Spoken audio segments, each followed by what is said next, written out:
Hello friends, welcome to MDR biology. आज हम इस छोटे से वीडियो में बात करने वाले हैं सिंपल से टॉपिक के बारे में, जैसे पेनिट्रेंस क्या है, जीनोमिक इम्प्रिंटिंग क्या है, एक्सप्रेसिविटी क्या है। तो इनके बारे में अपन इस वीडियो में बात करेंगे। तो चलिए शुरू करते हैं बिना देरी के। बात करते हैं अपना पेनिट्रेंस की। पेनिट्रेंस क्या है? Proportion of individual in which genotype is expressed into exact phenotype. अर्थात यह ऐसे बता रहा है कि जैसे ये जीनोटाइप वाले इंडिविजुअल है, हाँ, उसमें जीन का फिनोटाइप कितने परसेंट इंडिविजुअल में दिखाई देगा, ये ऐसे बता रहा है। इसका अपन एक एग्जांपल लेते हैं, जैसे ब्लड ग्रुप ओ है, ये ब्लड ग्रुप ओ है। पापा मम्मी ना, फादर मदर, दोनों का ब्लड ग्रुप ओ है। इनसे क्या है कि कंप्लीटली है ना, मतलब 100% ब्लड ग्रुप ओ आएगा। तो ये क्या हो गया? कंप्लीट पेनिट्रेंस हो गया। अब इसमें एक मुख्य बात ये भी है कि पर्यावरण का मुख्य रोल होता है इसमें, अर्थात एनवायरनमेंट का मुख्य रोल है। ये प्रभाव या अफेक्ट डालता है इसके ऊपर। कैसे?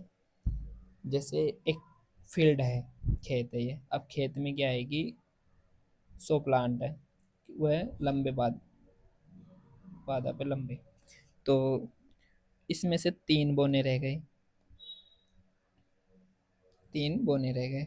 अब बोने किस वजह से रह गए कि ये जो एनवायरनमेंट है उसकी वजह से रह गए, किसी को कोई न्यूट्रिशन नहीं मिला, ऐसे इस वजह से ये बोने रह गए।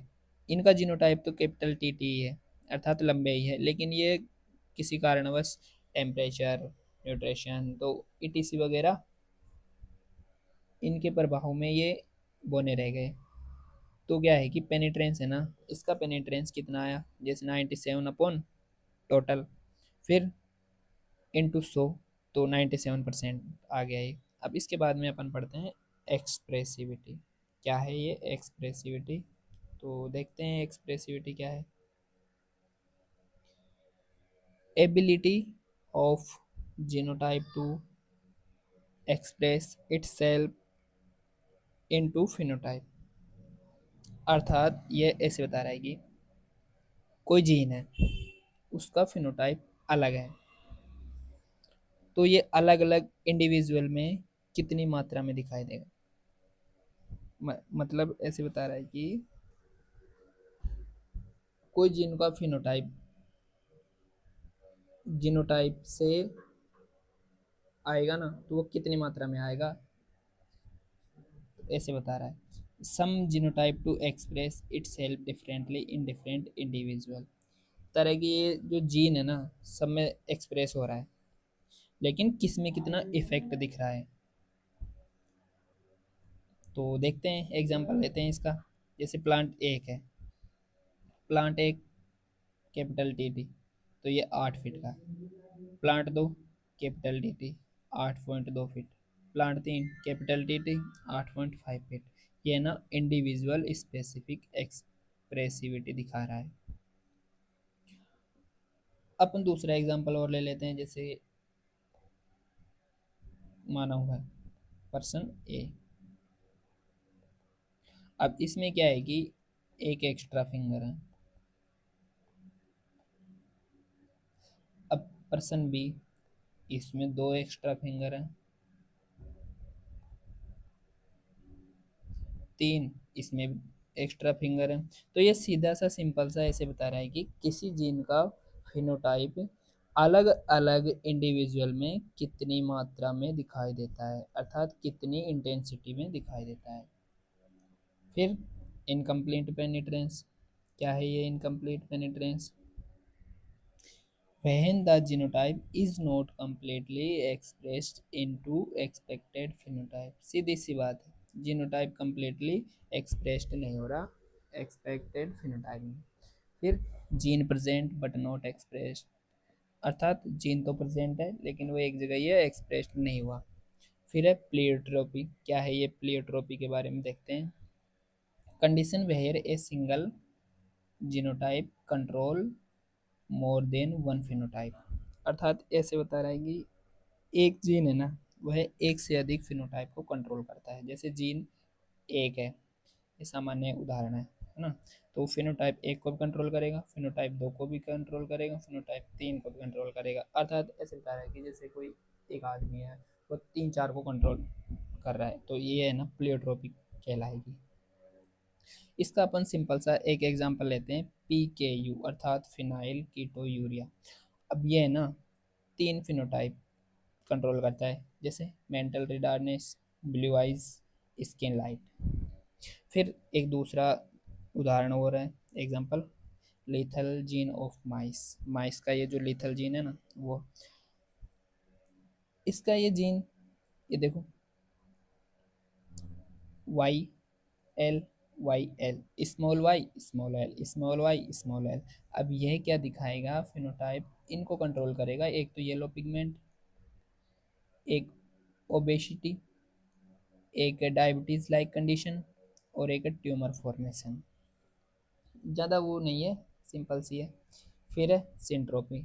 अब अपन सिंट्रोपी के बारे में पढ़ेंगे। इसके बाद क्या है कि ये जो सिंट्रोपी है ना, सिंट्रोपी के बाद तो अपन ये जीनोटाइप वो पढ़ेंगे, जीनोमिक इम्प्रिंटिंग। अब जैसे ये सिंट्रोपी है, ये एकदम इसका अपोजिट है, किसका, प्लियोट्रोपी का। कैसे, जैसे उसमें तो एक जीन एक से अधिक फिनोटाइप को कंट्रोल कर रहा था। अब इसमें क्या है कि सिंट्रोपी में है ना, एक से अधिक जीन केवल एक फिनोटाइप को कंट्रोल करेंगे। जैसे condition where more than one genes control a single phenotype. Example हो गया इसका एक वो ऑल जीन जीन इंटरेक्शन। ये जो जीन जीन इंटरेक्शन है ना, वो कंप्लीटली इसके उदाहरण है। अब पढ़ेंगे फिनोकॉपी इफेक्ट। फिनोकॉपी इफेक्ट क्या है, क्या है, फिनो का अर्थ क्या होता है कि मोर्फोलॉजी होता है। अर्थात मोर्फो का भी अर्थ है ना शेप एंड साइज होता है। कॉपी का अर्थ है सिमिलर या समान। तो इसमें जैसे मैं आपको सिंपल से एक ऐसे उदाहरण के बारे में बताऊंगा, इससे आपको तुरंत समझ में आ जाएगा। जैसे सीड है, कैपिटल TT, यह अनफेवरेबल कंडीशन में क्या करता है कि बोना रह जाता है, ड्वार्फ लाइक स्मॉल टीटी। है तो इसके जीन कैपिटल TT, लेकिन इसको क्या है कि एनवायरनमेंट में कुछ कारणवश जैसे न्यूट्रिशन नहीं मिला, तो इस वजह से ये बोना रह गया। अब बोना तो रह गया, लेकिन इसका जीन तो कैपिटल ही है ना, कैपिटल TT तो है। ये देखो, बोना तो रह गया, तो जीन तो इसका कैपिटल TT है ना। तो ये इसका सिंपल सा उदाहरण है कि अनफेवरेबल कंडीशन। अब देखो दूसरा एग्जाम्पल और, condition where morphology of two individuals are same due to environment by chance but their genotype is different. अब ऐसे बता रहा है कि जैसे दो इंडिविजुअल है, सेम है, हाँ, तो उनमें क्या है कि एनवायरमेंट, इसमें भी एनवायरमेंट का दिखा दिया, तो by chance but their genotype is different, उनका जीनोटाइप अलग है। क्यों, क्योंकि जैसे दो सेम टू सेम कोई आदमी है, डुप्लीकेट पीपल, एग्जांपल ये रहा ना, डुप्लीकेट पीपल, दो फोटोकॉपियर्स है, हाँ, फोटोकॉपी है मतलब एक व्यक्ति की दूसरा व्यक्ति फोटोकॉपी है, तो उसके जीन है ना वो अलग रहेंगे, मतलब उसका वो आकार है ना, शेप एंड साइज, मॉर्फोलॉजी वो तो सेम रहेगी, लेकिन जीन अलग हो जाएंगे। तो ये है ना, ये फिनोकॉपी इफेक्ट है। अब इसके बाद में अपन जीनोमिक इम्प्रिंटिंग पढ़ेंगे। जीनोमिक इम्प्रिंटिंग क्या है, तो चलिए देखते हैं। Parents of origin decide gene expression. अर्थात parents of origin decide gene expression. Parents में से क्या है कि जैसे मदर और फादर है, अब इनमें से इनका जीन ही डिसाइड करता है कि जीन एक्सप्रेशन क्या है। जैसे genomic imprinting parent of origin specific gene expression. इसमें ऐसे बता रहा है कि यह है ना डिसाइड करता है कि ये जीन कहाँ से आया है, माँ से आया है या पिता से आया है, मदर या फादर। तो इसको अपन एग्जाम्पल के तौर पे ऐसे देखेंगे तो जैसे फादर है, मदर है, माता। अब इनके जर्म सेल तो अपन लेते हैं IGF-2। ये जो है ना इंसुलिन लाइक ग्रोथ फैक्टर है। IGF-2 का अर्थ ये है कि ये है ना इंसुलिन लाइक ग्रोथ फैक्टर है, और H19 का अर्थ है कि स्टोन 19। तो ये लेते हैं अपन। तो देखते हैं इसकी इनकी जर्म सेल, जैसे अब यहाँ पे अपन ने ये ले लिया IGF-2 और H19, फिर माँ की भी यही ले ली IGF-2 H19। यहाँ से क्या है कि स्पर्मेटोजेनेसिस हुआ, फादर से स्पर्मेटोजेनेसिस जेनेसिस और मदर से ऊजेनेसिस। अब ऊजेनेसिस होने के बाद फादर की जो स्पर्म है तो वह क्या बनाती है, जैसे जैसे यहाँ पे है ना ये स्पर्म ऐसे बनते हैं कि ये IGF-2 H19 में ये मिथाइल समूह आ जाता है। अब ये मिथाइल समूह ना, मिथाइल समूह का भी काम है कुछ, तो क्या है कि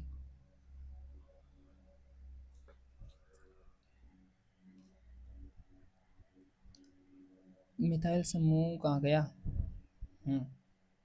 ये मिथाइल समूह है। अब ये क्या करता है कि यहाँ से इनको कनेक्ट करता है। अब आती है माता।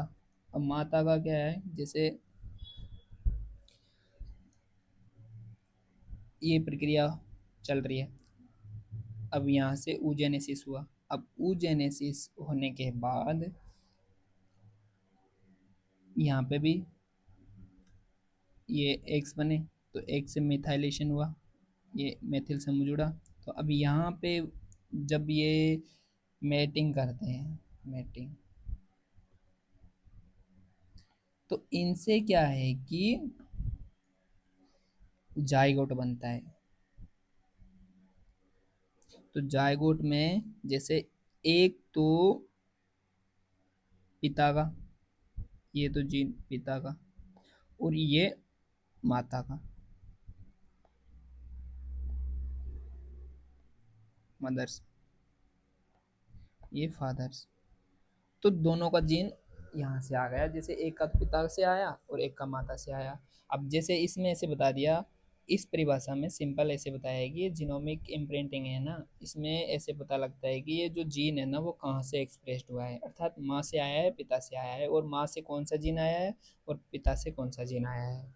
तो चलिए, हो गया अपना टॉपिक कंप्लीट आज का। तो सो आई होप यू कि ये टॉपिक आपको समझ में आया होगा। तो thank you so much and subscribe my channel.